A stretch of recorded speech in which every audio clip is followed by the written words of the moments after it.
Welcome back to the Grow Like a Mother podcast. I am your host, Jill. I am a time management expert, and I'm also a personal development geek. This podcast is for moms who are interested in being something other than just mom all the time. We're moms who are working on ourselves. We have a big dream, we have a goal, and yet sometimes things can get crazy. Sometimes we need a reset. And my guest, Sarah, today is an expert in this regard. She's going to be teaching us about mindset and breath work. She is the founder of the Bigger Things Project and the creator of the 12-week Bigger Things Blueprint.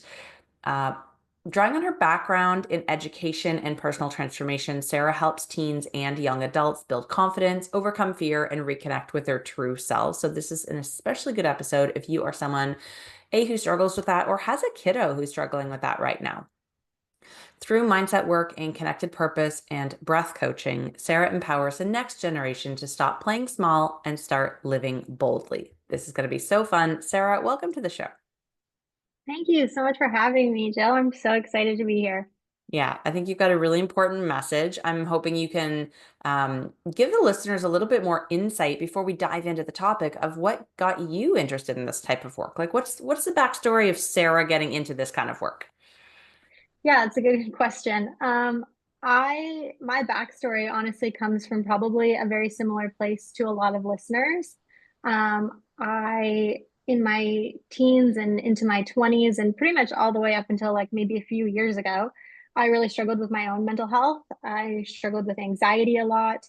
I have been a teacher for a very long time, as you mentioned, over 6 years, and I kind of did all of the things, that you're supposed to do as a young person. I checked all of the boxes and I went to school, became a teacher. I got a job right away. I started teaching.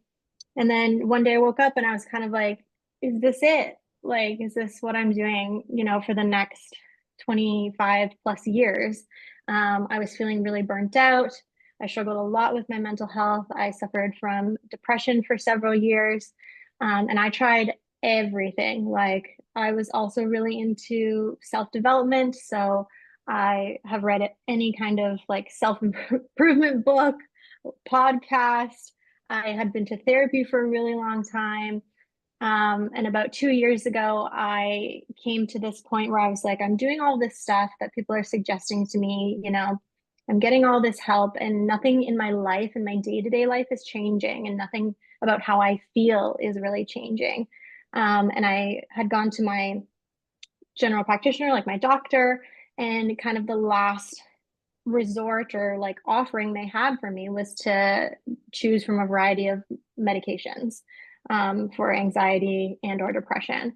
And I just at the time didn't feel like that was something that aligned with me. I was like, I'm a pretty healthy young person. I don't really want to be tied to a medication. I don't know what the effects of this is going to be on my body or my mind. So I did kind of a what someone would call a very off the cuff or like crazy thing. And I actually decided to leave teaching, and that was about 2 years ago. And I moved to Australia.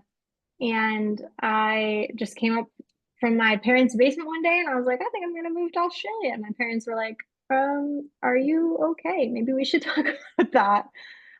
It had been somewhere that I had always wanted to like travel to, but never imagined. I mean, it's very far, obviously, from Canada. So that kind of deters a lot of people. But yeah, I moved to Australia 2 years ago. I actually did end up teaching in private schools there for a little bit, but that's kind of really where I started to deep dive into my own like personal wellness. And I got introduced to a lot of things like breathwork, which I'm sure we'll talk about today. Um, and that really is what kind of changed my life, if I'm being honest. Wow. It's so relatable, this story. I think we can all identify with the that feeling of waking up or just realizing one day, like, wow, is this it? Is this what I am doing for life now? And it's kind of a scary thing because a lot of us aren't living I mean, many of us aren't living our dream life, and that necessarily isn't the goal, but to be at least feeling okay and living without anxiety all the time. And I certainly went through that journey as well. So I feel that deeply. And I love what you're doing with the Bigger Things project. Can you tell us about that, how that came to be and what it's all about? Yeah, so obviously in the last 2 years, I have spent a lot of time on my own personal like wellness journey, getting a lot of what I like to call like tools in my toolbox for how I deal with my mental health and wellness. And after the 2 years, I knew that I was coming home, and I still like love the basis of being a teacher. Obviously, I love to spend my time with kids and young people, and that's kind of what sparked the idea of the Bigger Things project. I really just thought if I can help even one young person avoid feeling like I felt for so many years, then this would be worth it. So that's how I came up with the idea. I had my own like life coaches during my time in Australia, and I really liked the format of how life coaching works. And I thought it would be so beneficial to kids and teens, and just being a teacher and seeing the stuff that they struggle with, and knowing that there's like a huge gap um, in this area. And a lot of the times, parents don't know where to get information about supports, or they're referred to supports, and there's wait lists that are, years and years long. And they want solutions and they want to help their kid. And this is kind of what I do now, is life coaching, but for teens and young people. And it's just helping them with where they're at. It's individualized so that it works with whatever it is that they're struggling with, because every kid is different. And it's 12 weeks, so it gets you a result at the end. You're not in a program, kind of like therapy where it's like years and ongoing. It's like we work together for 12 weeks, and hopefully at the end, I'm not going to see you again, not because I don't want to, but because you've made some progress. Hmm. So smart. So smart because coaching is not something that we think about for our kids very often. And even therapy, like a lot of parents are not reaching out for any support for their teens when we're in this crisis of mental health with our kids, especially those like you work with ages like 13 to 22, right? And Yeah.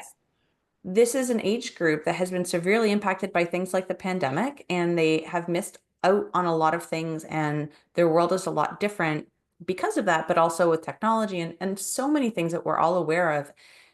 And we're seeing some behavior problems. We're seeing some concerning things as parents.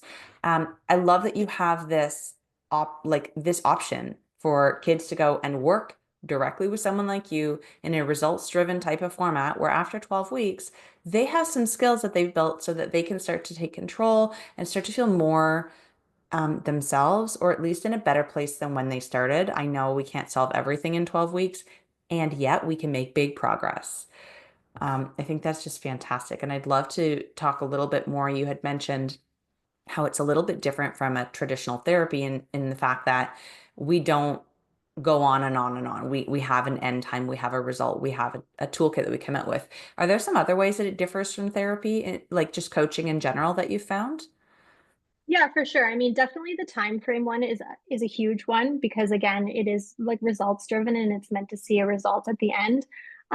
But for the format that I use and in my program as well, like it's a lot about the fact that I'm not your teacher, I'm not your parent, and I'm not like a counselor of some kind, right? I'm somewhere in the middle, but I'm meant to be like a trusted adult that you can relate to, and that is still relatable, because I understand as well, like you said, even the time gap or the age gap between like me and my clients, they are experiencing things that I didn't even experience, when I was younger, and that wasn't too long ago. But it's definitely nice to understand, things like dealing with technology, social media, things like that, and having someone who kind of understands and knows what's going on in that world.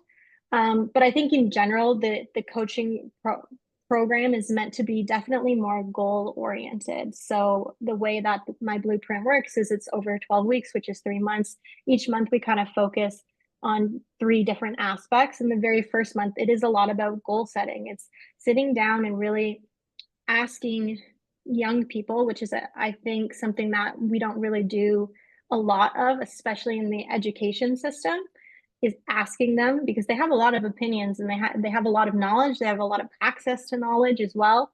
Um, and they know kind of what direction they want their life to go in, but it's just that they're not getting necessarily the time or the space to really deeply think about that and understand what that looks like or how that looks.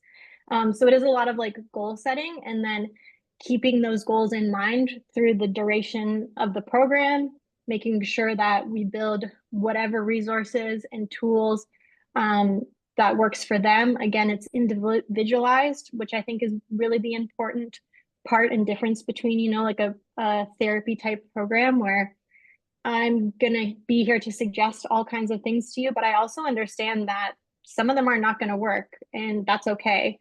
And helping them understand that as well. Like for myself, I was a person that years ago, I think in therapy, once I was told that I needed to journal and I hated writing. And I was like, why would I do that? Like, I hate this. This is not something that's helping me. I'm like begrudgingly doing this. Um, and now, of course, it's something that I love to do, but it's okay to understand that, maybe journaling about your feelings is not something that's going to work for you. Maybe you need to do something else. So that is really kind of the difference between a coaching based program and a therapy program. It's definitely the time frame and it's the individualization of what you can do within that. Yep, I hear that all the time with my clients too, and we're talking time management. It's like this one thing, it's everyone's talking about it, it doesn't work for me, and I'm bad, and I'm shame, shame, shame, Yeah. blame, blame, Yeah. blame, doesn't work for me. And I'm like, no, no, no.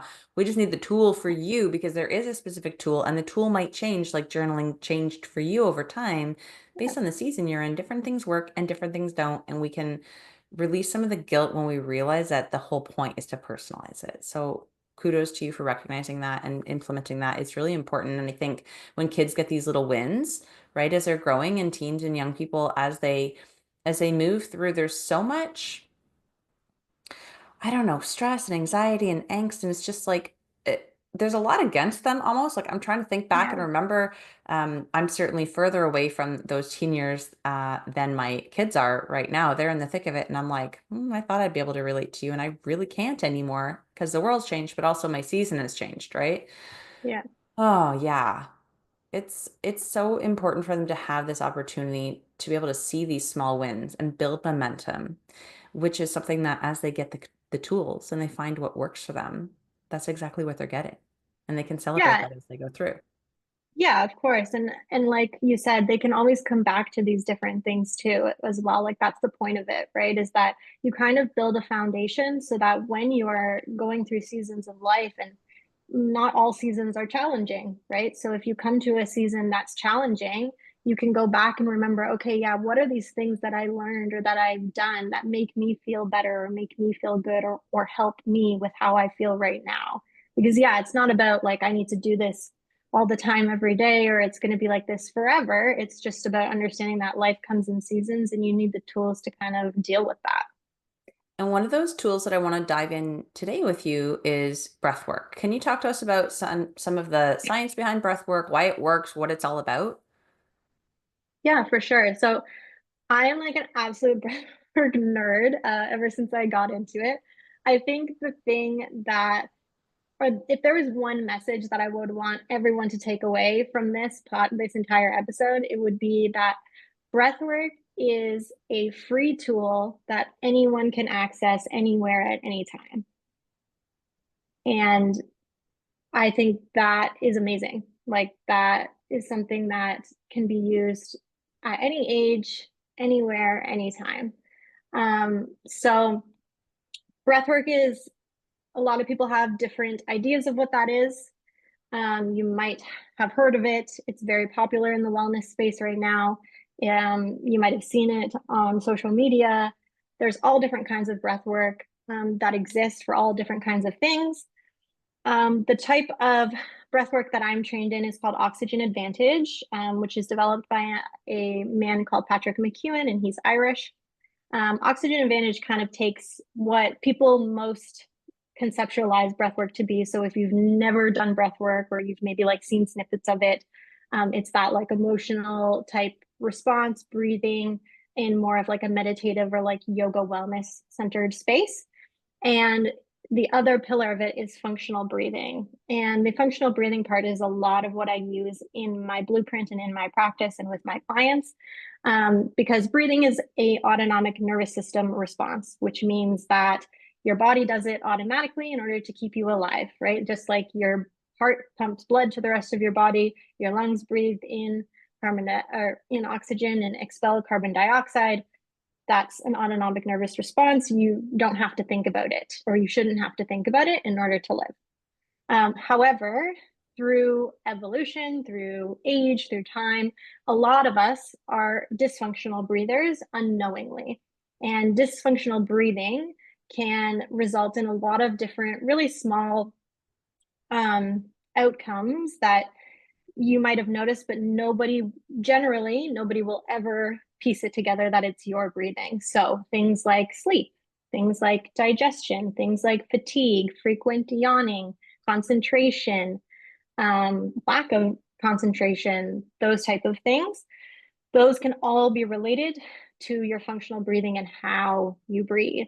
So the breath work that I do kind of is used as tools that can be used in stressful situations for anxiety, for extreme emotions, but also focuses on like a daily breathwork practice where you are working on your functional breathing and ensuring that you are breathing properly throughout the day and when you're sleeping at night in order for your body to recover properly as well.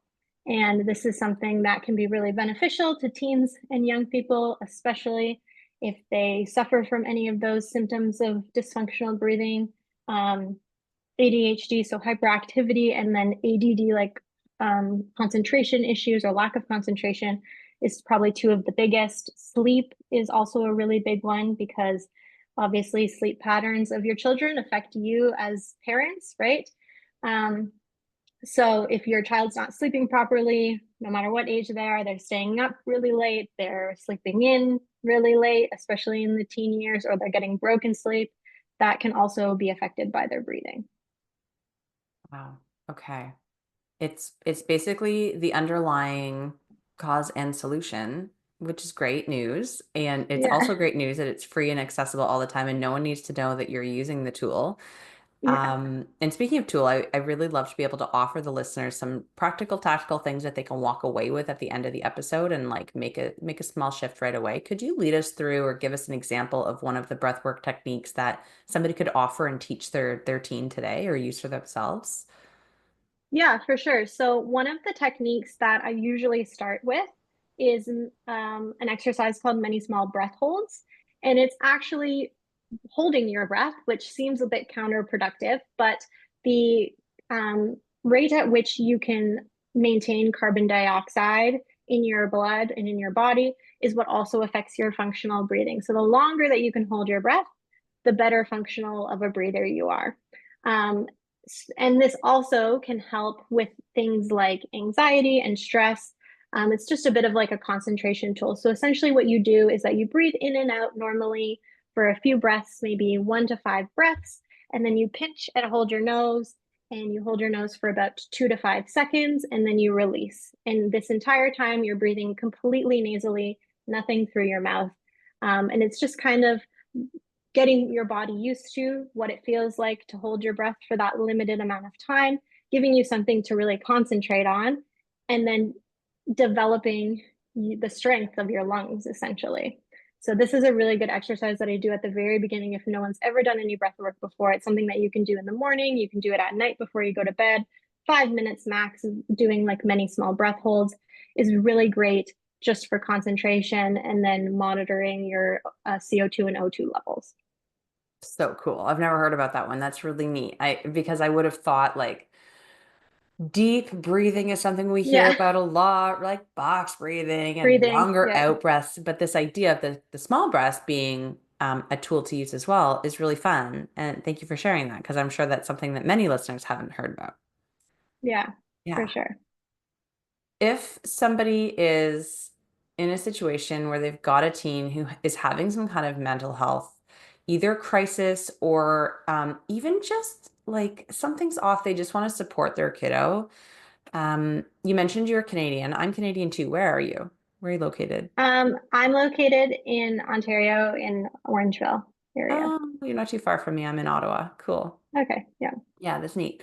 But for those of us or those of them who aren't in Ontario or Canada, can they access you online? Is the work you do virtual? What's the best way for them to reach out and learn more? Yeah, so to reach out more and more, best way is definitely on socials, which I'm sure you'll include that information in the podcast episode. But Bigger Things Project, you can find me on Instagram. 100% of my work is done virtually because I work with that age group of like 13 to 22. They're used to being online a lot, but also they have busy schedules, right? They have after school activities. Some of my clients are, entering into university, post-secondary, college, whatever that is. Their schedules are all different. So online is what I do 100%. So whether you're in Canada, outside of Canada, um, please feel free to reach out. I'm happy to work with your schedule as well. And that's a big part of my program is just understanding that we all have different schedules and virtual is a really easy and good way to get what you need done. And that's a really big breath of fresh air. No pun intended. Haha. But it's a breath of fresh air for me to hear that you're like consciously working with people's schedules because so often you're right, we're busy. There is a lot going on in all of our lives, and to try to fit one more thing in can feel really restrictive often. And so knowing that there are coaches like you offering these wellness programs that will work with your schedule is such a relief. So anyone who is listening and made it through this episode and is like, yes, I need some of that, please go to the show notes, click on Sarah's website and her Instagram, and just make sure that you're getting in touch and learning more. Reach out and let her know that you heard about her here on the Grow Like a Mother podcast. Let us both know like what landed, what was a takeaway that you got today.